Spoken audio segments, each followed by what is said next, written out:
시청자 여러분 안녕하십니까? BOA 모닝뉴스입니다. 첫 소식입니다. 마크 에스퍼 미 국방장관은 북한이 최근 잇따라 단거리 탄도미사일을 발사했다면서도 외교를 유지하기 위해 과잉 대응을 하지는 않을 것이라고 밝혔습니다. 한국의 군사정보보호협정 파기 가능성 등 한일 갈등에 대해서는 신속히 해법을 찾아 북한과 중국 문제에 집중해야 한다고 말했습니다. 박형주 기자가 보도합니다.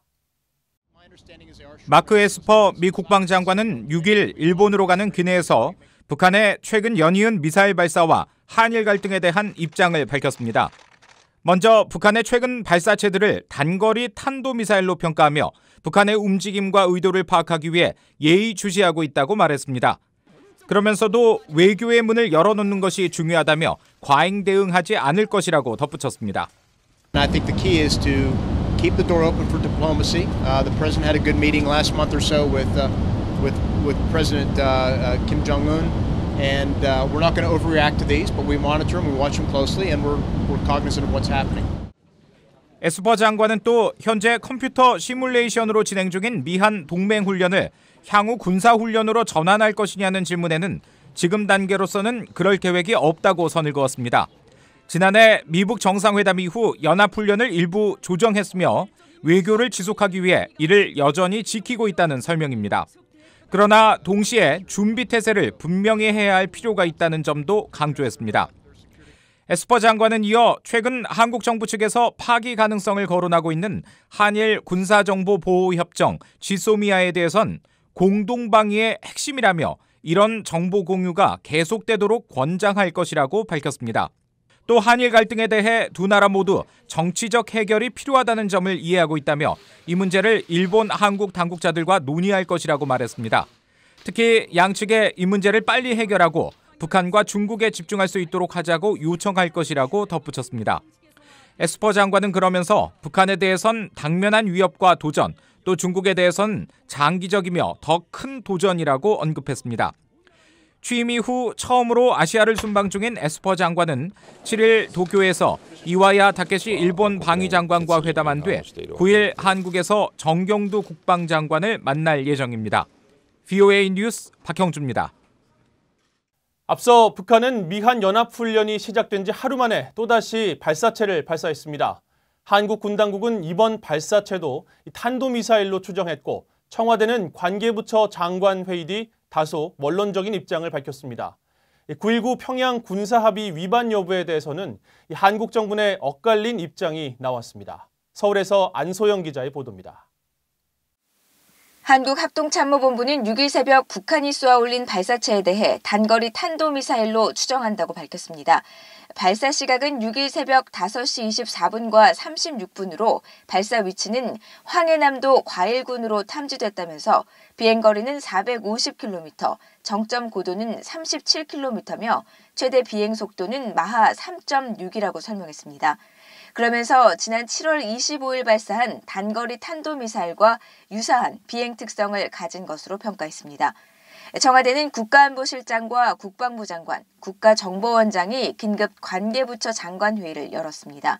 이후 북한의 연이은 단거리 발사체 발사의 배경과 의도를 분석하고 최근 한반도를 둘러싼 전반적인 군사 안보 상황을 점검했으며 관계 장관들은 현 상황을 엄중하게 인식하고 앞으로 한미 간 긴밀한 공조하에 관련 동향을 예의주시하면서 철저한 감시 및 대비 태세를 유지 강화해 나가기로 했다고 청와대가 밝혔습니다. 앞선 북한의 미사일 발사 때는 NSC 국가안전보장회의를 긴급 소집했었지만 이번엔 관계 장관회의를 열고 원론적인 입장을 내놨습니다. 국방부는 정례 브리핑을 통해 북한의 이번 발사가 지난해 평양에서 열렸던 3차 남북정상회담 9.19 합의 위반으로 생각한다는 전날 정경두 국방장관의 입장을 재확인했습니다. 한반도의 긴장 완화를 위해서 노력한다는 9.19 정신에 어긋나는 것으로 보고 있습니다. 하지만 정용 청와대 국가안보실장은 국회 운영위원회에 출석해 미사일 도발이 9.19 합의 위반이냐는 질문에 아니라고 본다고 밝혔습니다. 또 청와대와 국방부의 입장이 다르냐는 지적에는 관련 사안을 정경두 장관과 매일 협의한다면서 합의 위반이 아니라는 게 한국 정부의 입장임을 거듭 강조했습니다. 정 실장은 또 북한의 미사일 발사 중단을 촉구한 적이 있느냐는 물음에는 북한과의 소통 내용을 모두 밝힐 순 없지만 한국 입장을 충분히 전하고 있다고 답했습니다. 서울에서 BOA 뉴스 안소영입니다. 존 볼튼 백악관 국가안보보좌관은 최근 잇따른 북한의 단거리 미사일 발사와 관련해 북한이 성능 향상을 위해 탄도미사일을 발사한 것으로 보인다고 말했습니다. 볼튼 보좌관은 6일 폭스뉴스와의 인터뷰에서 북한이 미사일의 완전한 가동을 위한 일련의 시험 발사를 한 것으로 보인다면서 이를 탄도미사일로 여기고 있다고 말했습니다. 이어 김정은 위원장이 트럼프 대통령에게 대륙간 탄도미사일을 발사하지 않겠다고 한 약속을 상기시키면서 트럼프 대통령이 이 상황을 매우 주의 깊게 보고 있을 것이라고 덧붙였습니다. 볼튼 보좌관은 또 북한이 미한 연합훈련에 반발해 미사일 위협을 가하는 것이 아니냐는 질문에 미한 연합훈련은 한국과의 파트너십에 부합하는 것이라며 상시 훈련을 진행해온 북한이 불평할 일은 아니라고 밝혔습니다. 지난주 영국, 프랑스와 함께 북한 미사일에 대한 규탄 성명을 발표했던 독일 외교부는 6일 또다시 성명을 발표하고 북한의 단거리 탄도미사일 시험은 유엔 안보리 결의 위반이며 북한은 이런 도발을 멈추고 협상장으로 복귀하라고 촉구했습니다. 그러면서 북한이 탄도미사일 등 대량 살상 무기 프로그램에 완전하고 검증 가능하며 돌이킬 수 없는 폐기를 위해 구체적이고 믿을 만한 조치를 취하기를 독일 정부는 기대한다고 밝혔습니다. 한국과 일본의 갈등이 날로 격화되고 있는 가운데 이 같은 한일 간 갈등에 대해 미국 내 우려가 커지고 있습니다. 미국 전문가들은 한일 갈등 해소를 위해 미국 정부가 적극적으로 나서야 한다면서 한일 양국의 추가 조치 중단 요구와 3국 고위회담 주선을 제안했습니다. 조은정 기자가 보도합니다. 워싱턴의 민간 연구기관인 애틀랜틱 카운슬은 지난 2일 일본과 한국의 교착 상태 타개라는 제목의 보고서를 통해 한일 갈등은 중국, 러시아, 북한에만 이득이 된다고 지적했습니다. 또 미국의 인도태평양 전략과 한반도 비핵화 노력을 극대화하기 위한 강력한 삼각공조가 필수적이라고 밝혔습니다.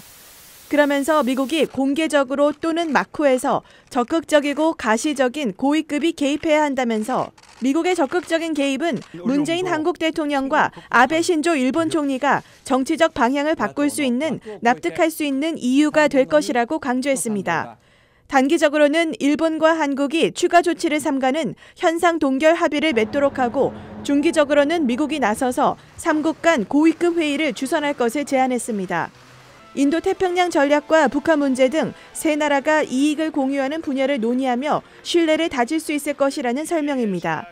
장기적으로는 세 나라가 참여하는 체제를 만들어 오래된 역사 문제를 다루고 추가 갈등 소지를 방지할 것도 제안했습니다. 미 외교협회의 스콧 스나이더 선임 연구원은 포브스 기고문에서 미국은 방관해서는 안 된다면서 미국이 일본의 한일 경제의 탈동조화를 중단하고 한국을 신뢰하는 무역 상대로 대우할 것을 촉구해야 한다고 밝혔습니다. 또 한국에는 1965년 한일 기본조약의 유효성을 인정하고 일제강점기 노동자들을 강제 징집한 일본 기업들의 자산을 동결하는 조치를 중단할 것을 촉구해야 한다고 지적했습니다. 이어 미국이 한국, 일본 정상을 초대해 3국 정상회담을 열고 안보 협력의 중요성을 확인하는 성명을 발표할 것을 제안했습니다. 셀레스트 에링턴 조지 워싱턴대 조교수와 앤드루 여 미 가톨릭대 조교수도 최근 포린 어페어스 기고문을 통해 미국 정부는 한일 갈등 해결을 우선순위로 다뤄야 한다고 주장했습니다. 한국에 대해선 중립적인 3국 중재를 통해 강제노동 보상 문제를 해결하고 일본에는 한국에 대한 무역 제재를 중단할 것을 촉구해야 한다고 주장했습니다. BOA 뉴스 조은정입니다. 미국 정부가 최근 8년간 북한을 다녀온 각국 방문객의 미국 무비자 입국을 제한했습니다. 미 국토안보부는 5일 2011년 3월 이후 북한을 방문했거나 체류한 적이 있다면 전자여행 허가제를 통한 무비자 입국을 제한하고 따로 비자를 받아야 미국에 입국할 수 있다고 밝혔습니다. 전자여행 허가제는 비자 면제 프로그램에 가입한 한국 등 38개 나라 국민에게 관광, 상업 목적의 경우 비자 없이 최대 90일간 미국을 방문할 수 있게 하는 제도로 현재 이란과 이라크, 수단, 시리아 등 7개 나라가 전자여행 허가제 발급이 불가능하며 북한이 여기에 추가된 것입니다. 특히 한국의 경우 정부 차원의 남북 교류 협력 사업 추진에 따라 3만 7천여 명이 무비자 미국 방문 제외에 해당돼 전문가들은 이번 조치가 남북 협력 사업 추진에 대한 미국의 경고 메시지라는 분석을 내놓고 있습니다. 이상으로 VOA 모닝 뉴스를 마칩니다. 시청해주신 여러분 고맙습니다.